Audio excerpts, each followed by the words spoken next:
ವಿಧಿ. ಕನ್ನಡ ನಾಡಿನ ಪ್ರಜೆಯಾಗಿ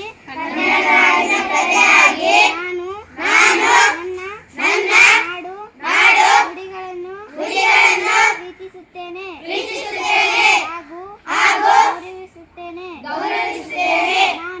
ನಾನು ಕನ್ನಡದಲ್ಲೇ ಮಾತನಾಡುತ್ತೇನೆ, ಕನ್ನಡದಲ್ಲೇ ಬೆಳೆಯುತ್ತೇನೆ, ಕನ್ನಡವನ್ನೇ ಬಳಸುತ್ತೇನೆ ಎಂಬ ಪಣ ತೋಡುತ್ತೇನೆ.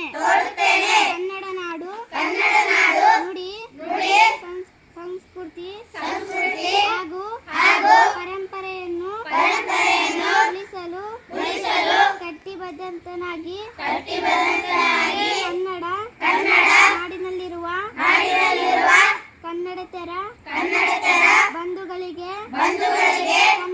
ಕನ್ನಡ ಕಲಿಸುತ್ತೇನೆ ಎಂದು ಸಂಕಲ್ಪ ಮಾಡುತ್ತೇನೆ.